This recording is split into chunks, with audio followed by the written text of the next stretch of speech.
Welcome back to Storytime with Angel, the blog in which we read excerpts for authors who are too shy to do it themselves. Today we have a science fiction story from Sandra Baird. This is actually the first in her series from Less Than Three Press. It's the Divide universe. And this first story is called Into the Divide. This looks really interesting. So what we have here is the first story that is out in ebook and paperback. The second story is up for pre-order right now. It's called Divided Within. So that's going to be coming up really soon. But today we're going to take a look at the first story, so Into the Divide. The blurb here tells us about the Null Lands, sections of a series of planets sealed off by an energy barrier called the Divide, filled with danger where technology does not work. Well, that throws a wrench in things, doesn't it? Tarn is part of the Death Squad, a criminal given a second chance by agreeing to risk his life over and over again in the Null Lands. His latest mission is the kind he usually avoids: babysit an inexperienced lab tech while they hunt down the dangerous creature that escaped a research lab. Calvin is the lab tech given the unenviable task of hunting down the creature that escaped his lab, after it killed his friend and 5 others. An assignment he mostly landed for refusing to sleep with his boss. He knows damn good and well he's being sent out to die. What he doesn't expect is Tarn, or how far he's willing to go to survive. All right. Sandra has written us a little bit about the excerpt, so let's go ahead and read that first. This is from Chapter 2, where the 2 main characters meet for the first time.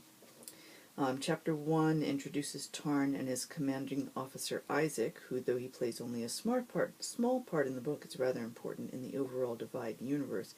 It looks like Isaac is the hero for book number 2. Tarn is the second in command in the Death Squad, which is called different names by different people, but comes to one thing: he's a former criminal. Calvin's a low-level lab technician who's experiencing a rather difficult time at his place of work and his new assignment, killing dangerous creatures, which is possibly going to be his last mission. Dr. Marie Barron is Calvin's immediate superior and not-so-understanding overseer, who really doesn't understand why Calvin doesn't just go with the flow like everyone else on the compound does. Calvin is naive, a first-timer on a hostile planet with very little ability to defend himself, while Tarn is battle-hardened, cynical, and sharp-tongued. After this scene, the 2 set off to the Null Lands with all the warmth and enthusiasm of the original meeting. And it's here in the Null Lands, cut off from everything else by the Divide, facing numerous dangers, that they start to learn about each other, and from there build up respect and understanding of what each is capable of. Alright, so this really is kind of a setup scene for what comes later. And here is our excerpt from Into the Divide by Sandra Baird, and this is from Less Than Three Press. Ah, Calvin said quietly. Are you sure, Oliver? We have his blood, Barron gestured vaguely in the direction of a wall, and we have his arm, his entire right arm separated from below the shoulder, and once we do all the regular DNA cross-check, we might find which body parts belong to him and which belong to the guards. She looked extremely pleased with the idea of having body parts to test. His head is missing. Maybe the creature ate it. We do have the heads of the guards. Calvin decided not to think too deeply about that in case he lost his breakfast. Instead, he concentrated on what he knew of the guards, though he didn't know any of them personally. The entire base was divided into 3 divisions, the most important group being the scientists, which included the technicians, the botanists, the zoologists, and all sorts of other ists, along with people like Calvin who were trained in mechanical space engineering. Not that it had done him any good. Then there were the camp guards, also called home guards, people who were assigned to look after the non-combatant camp members. Even though most of the science staff carried weapons, Calvin himself carried a gun. He knew he wasn't trained the way the guards were. They were trained soldiers who could handle themselves in a fight, who guarded the camp and the surroundings. Almost all military personnel had enhancements, additional hardware surgically inserted into their bodies to make them faster, stronger, better sharpshooters. Excuse me. This meant they weren't able to go into the Null Lands, but they did what they could inside the camp perimeter. And the thing that had escaped the lab had killed 5 of them with ease. How many specimens were there? The question was Calvin's, but the voice that asked wasn't. Calvin spun around and froze as the newcomer strolled along the corridor, looking at the blood splatter closely. The dark brown uniform, knee-high black boots, and the modified cross-shoulder strap gave away the man's division. Calvin gulped down the irrational fear that came with the realization. He knew the hardened criminals of Death Squad were technically on their side, but there were stories about them he'd rather not have known. He'd never seen a Death Squad member up close, since he'd never gone on a Null Lands mission. His heart beat a little faster as he realized this person was here to see the situation firsthand, because he was probably assigned to take Calvin into the Null Lands. He should have realized sooner he would have needed to be accompanied by a field fighter if he was going to stray outside the perimeter. The newcomer looked rather ordinary, despite his ominous station. He had black hair, cut close to his head, black eyes, sunburnt skin of someone who'd spent a lot of time outdoors, coupled with a boyish face and a slim, well-muscled body of someone used to physical labor. The newcomer looked at Dr. Barron, who in turn looked about as uncomfortable as Calvin felt. "One," Dr. Barron stammered quickly, and Calvin looked away to hide a smile. No matter what the circumstances, it was fun to see his senior fumbling like a newly landed recruit.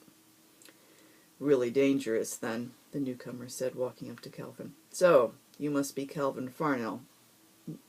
"Me?" It was Calvin's turn to stammer. "Is that a question?" The newcomer moved with the easy grace of a trained fighter until he reached Calvin, voice mocking. "I mean, why do you need me?" Calvin said a little too hastily, his tongue tripping over the words. "Are you the person to accompany Calvin, Field Commander Tarn?" Dr. Barron asked with something close to reverence, and Calvin did a double take.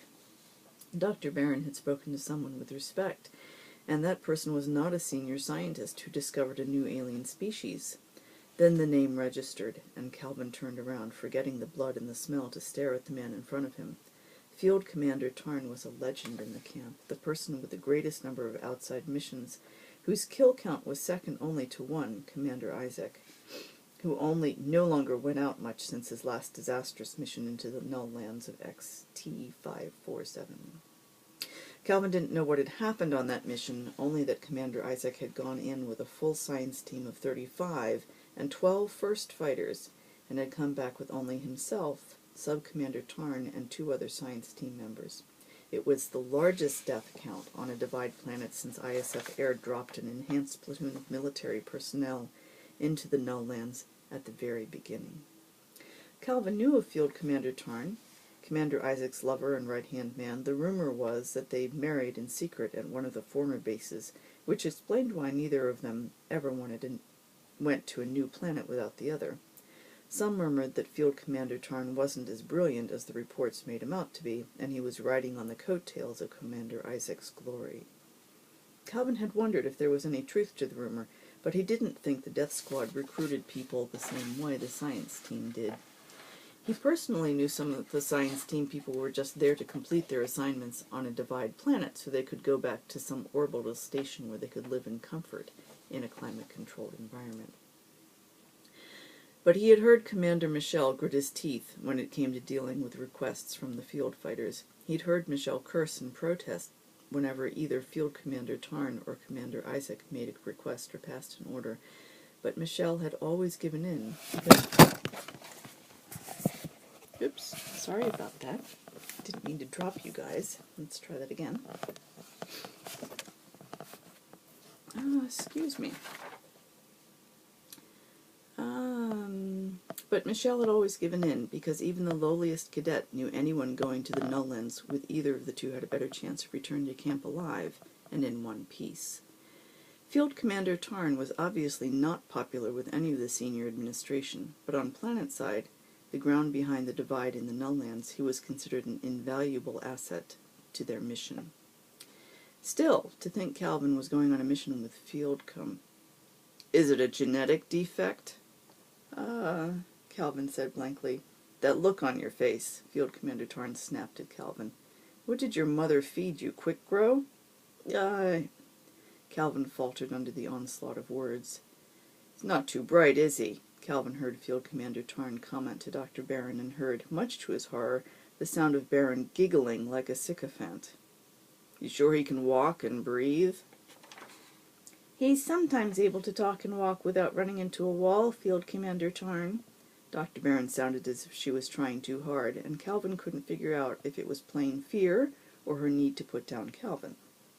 That's quite a mouthful, Field Commander Tarn said as he leaned in, this time to sniff a part of the wall. Call me Tarn. Out there titles mean... He broke off as he straightened, zeroing in on something on the far wall. Calvin moved aside hastily as Tarn walked past him to examine a rather large blood spatter.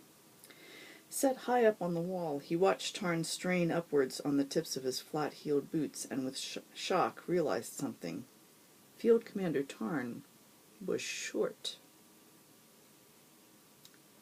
He had such a big personality walking into a room it was easy to overlook it, but now the quip about his height made sense. It was not an insult to him, but more likely Tarn acknowledging that he was short and setting the pace accordingly.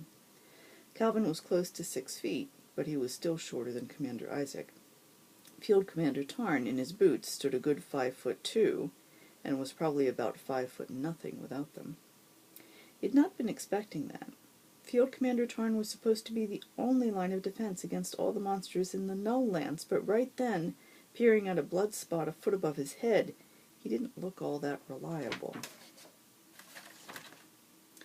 Field Commander Tarn looked at Dr. Barron sharply. Well, it's time you briefed us, then. I want to see the vid recordings for this part of the corridor.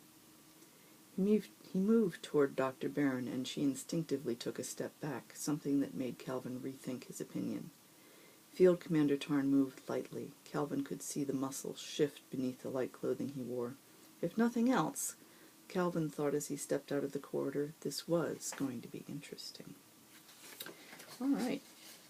So that is Into the Divide, which is the first book in the Divide universe from Sandra Baird. We'll go ahead and have the links for you down below. Sorry about toppling you guys on your back there. And we'll put the pre-order link to the second book down there for you too. We're going to be back on Thursday with another excerpt for you, and that is going to be from Elizabeth Noble, actually, so that's going to be very interesting. So stop on back, and thanks for stopping by today. Thanks for listening.